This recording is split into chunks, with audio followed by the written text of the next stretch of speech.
Welcome to the Leaderonomics show. Today we have with us Baroness Mone, serial entrepreneur. Michelle, it's been an absolute pleasure to have you on our show with us today. Oh, thank you. Yeah, it's really exciting. You've such an interesting background. I mean, you've gone through so much and you've done so much. Tell us a bit about yourself and a bit of background and how you got to where you got to. Well, I grew up in Glasgow in Scotland, and I left school at 15 because my father wasn't well. And I always wanted to be an entrepreneur. So I started a business when I was 24. Wow. And I took 3.5 years to invent Ultimo.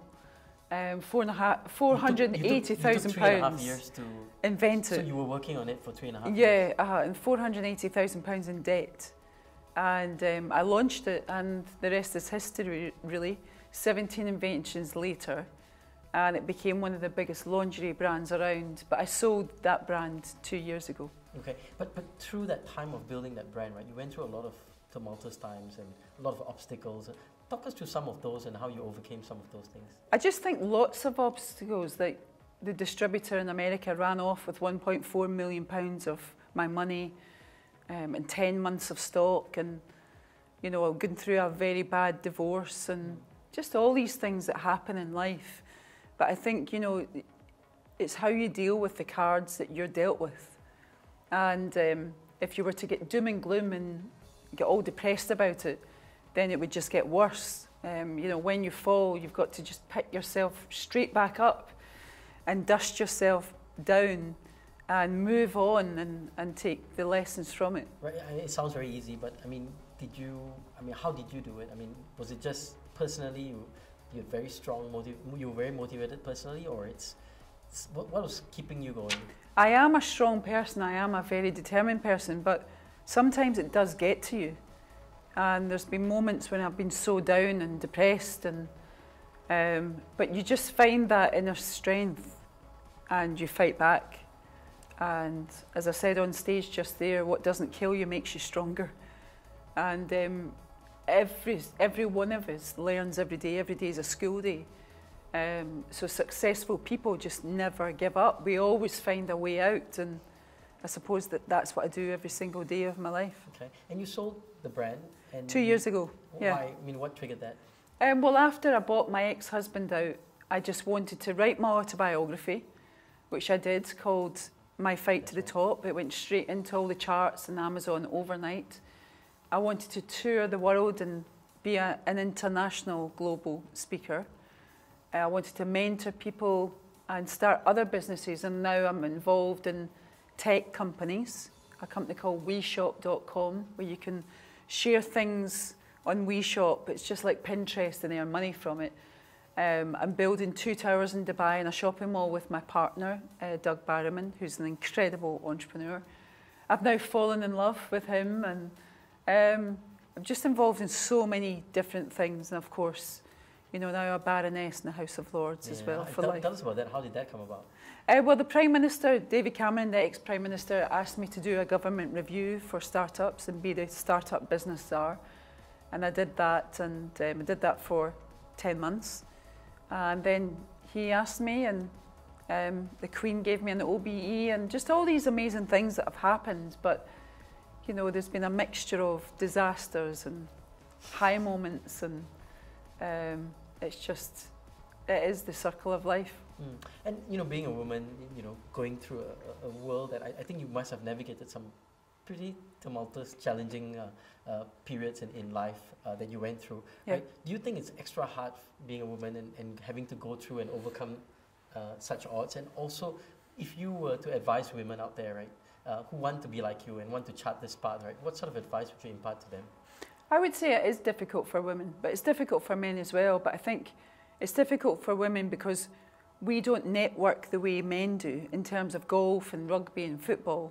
So that's why women have got to stick together more, and women have got to help one another out more. Whereas I think at the moment, you know, women feel as if a woman's in competition, and that's not the case. And I just think that we've all got to stick together, and once a woman gets her confidence, she is off, you know, she is running and very successful, but it's just gaining people's confidence. And once you're confident and you believe in yourself and you believe in your business, everyone else will as well. Fantastic. We're going to take a short break right now. We'll be right back here on the Leaderonomics Show.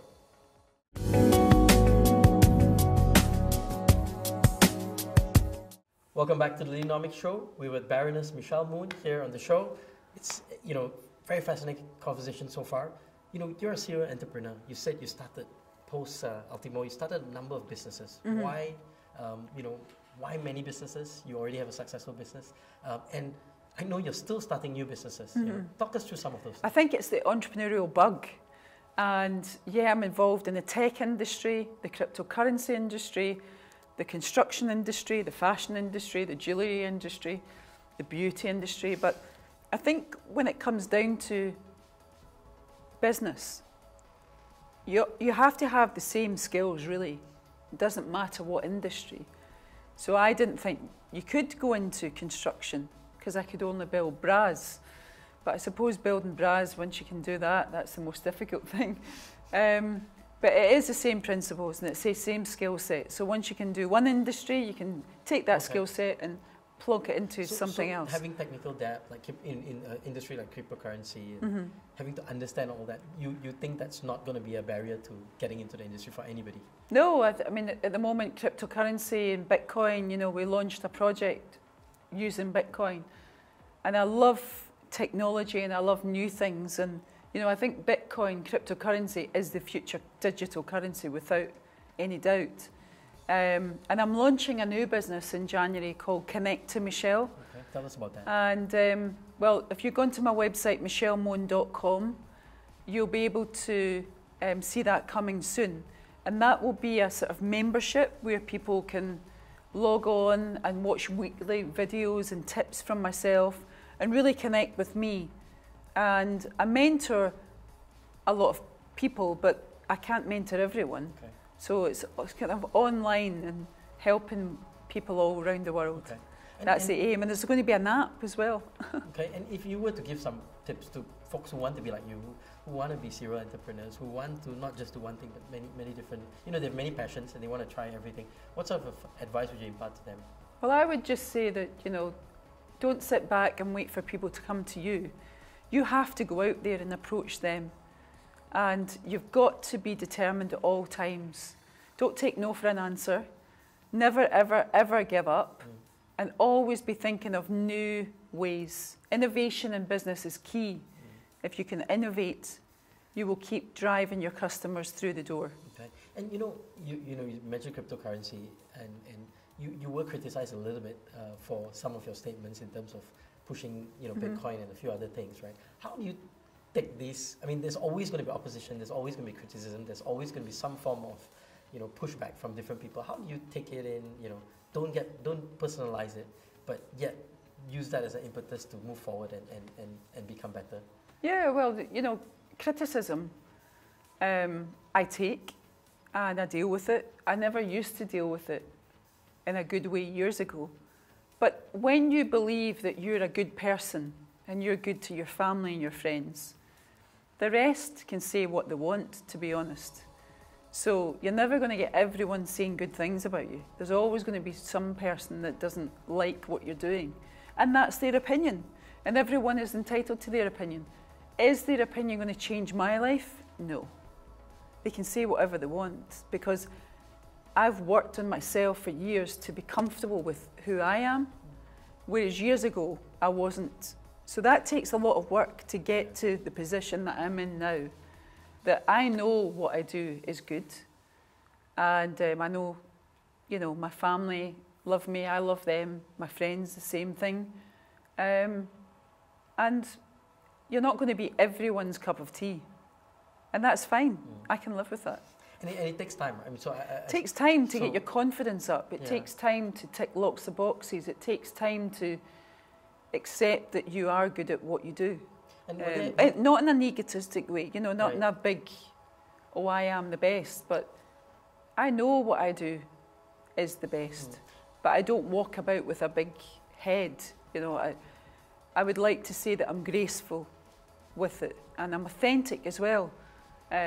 If I don't like something, I won't fake it. I will tell you the truth about what I don't like. And I think, being honest and direct is the only way. Right. And you know, for yourself, building that confidence, right? I mean, you said it's been a progressive journey to get there.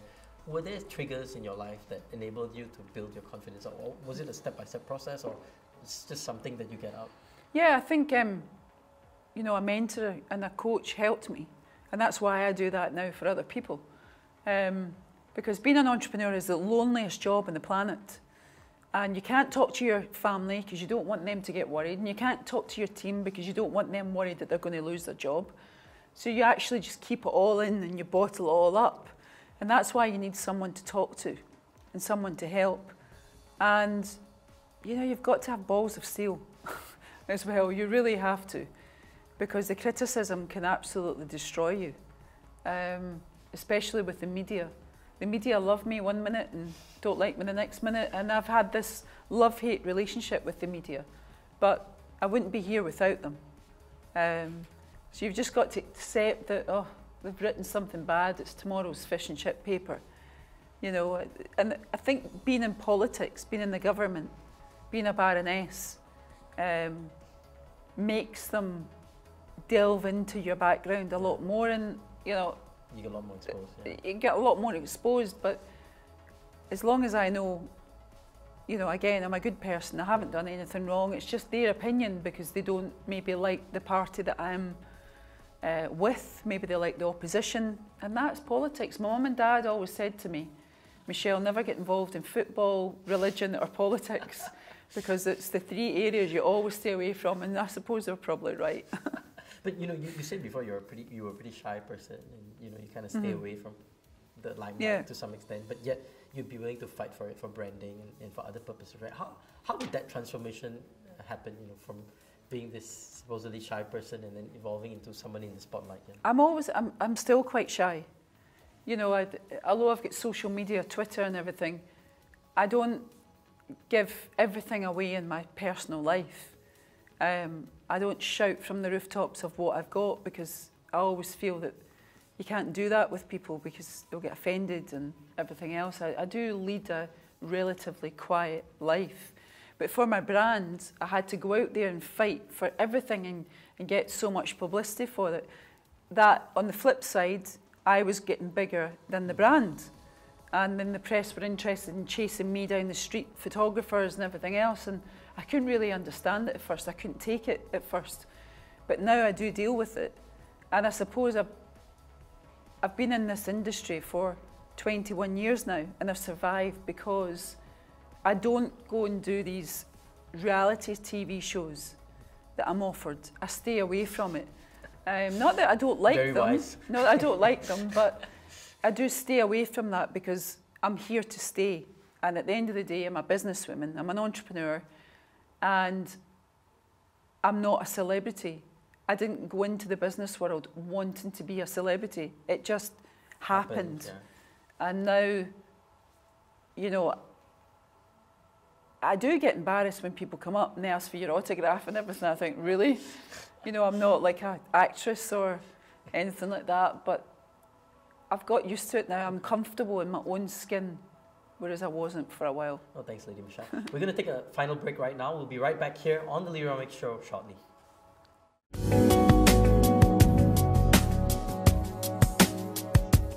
Welcome back to the Leaderonomics Show, and today we have with us Baroness Michelle Mone. You know, we've been speaking about your life, about being a serial entrepreneur, and every guest to the show gets to go through the Thinkonomics challenge, and you're not going to be an exception to that rule. So I'm going to pick some questions. On you go, fire away. A little timer here, and I'm going to fire away a couple of questions. So here you go. First question: If you could have an ideal leader, would it be male or female, and why?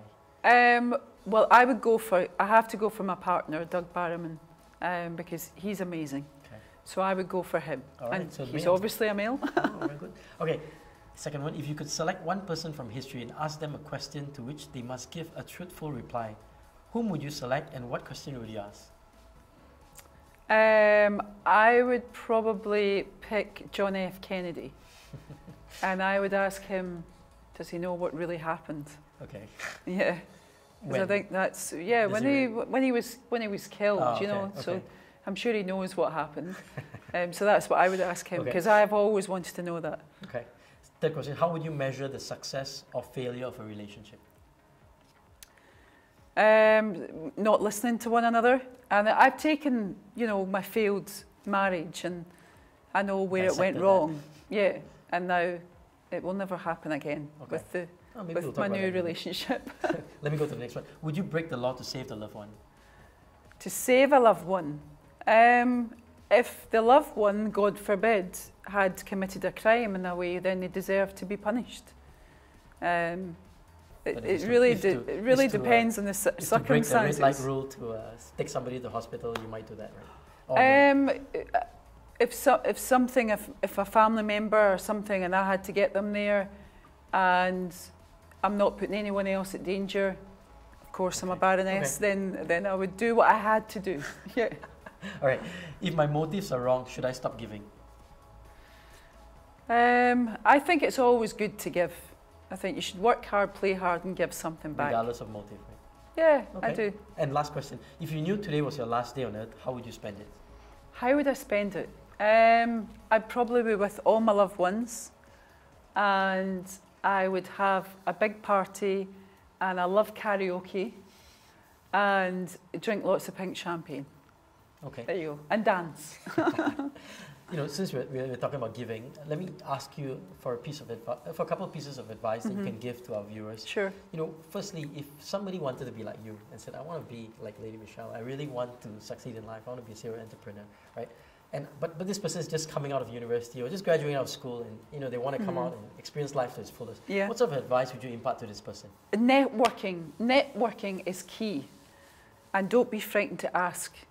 And if you get a no, then just keep asking until you get a yes. Okay. And you won't go wrong. Now, if you were to address a group of CEOs or somebody who's maybe folks that are starting up new businesses or have built, you know, businesses that are relatively small and they want to scale, they want to grow up, they want to build big businesses like you have, what sort of advice would you impart to them? You know, one or two key nuggets. I would say innovation is key, and you've got to sell your products. If it's, for example, a product you're putting into a department store, you can't just sell it into the department store and then walk away. You've actually got to help them sell it all the way through. And when you do that, then you'll get a reorder. Okay. Very good. So you've got to just do everything that you possibly can. Okay. You know, just now you made a comment about, you know, you'll never make that same mistake again, right? So you'll dissect, you know, the mistakes that you made, right? So a lot of leadership books talk about reflection and, you know, getting to solitude and understanding, you know, how you failed. Not just failing, but understanding how you failed, right? So talk us through that, you know, how do you do that? I mean, do you dissect, I mean, like, you know, you said your marriage or whatever, do you really dissect all the failures that you have? Yeah, absolutely, because every day is a school day and every day you've got to learn and you've got to know where you went wrong so that you can't repeat that again. So it's a lesson worth making. How do you do it though? I mean, do you take time off or do you... No, I just think a lot. I think a lot. And I think with music a lot as well. And how do you get, you know, you have a repertoire of businesses with different types of industries. How do you get that knowledge and the ability to transact and to play in all those spaces? Is it reading? Or how do you upgrade yourself? How do you become better? And I think learning is key. And how do you do that? I love just to learn from others, learn from the experts. So and do you talk to them? Do you listen to them? Or yeah, I have them sitting with me, and I ask them hundreds of questions, and then I get them to ask me the questions, and I present in front of them, and they tell me, no, you got that bit wrong, and I keep learning until I get it right. So this group of mentors are really very important in terms of your life, and that's why you want. Yeah, they're not mentors; they're just new businesses they're experts. So I always love working with experts, because if you work with experts, you will learn from them. Okay. Now, final thought. You know, if you were to give one piece of advice, really, a piece of advice that made a big difference in your life, you know, something when you look back and say, wow, this is a profound thing that, you know, I learned, right? For our viewers out there, what one piece of, you know, that big magical advice would you give? I would say cash is king, and it's really hard to earn cash. And it's so easy to lose it. Very good. Okay. Michelle, it's Thank been you. an absolute pleasure Thank having you you on very the show. much. Thanks, guys. We've been watching the Leaderonomics show here in Malaysia.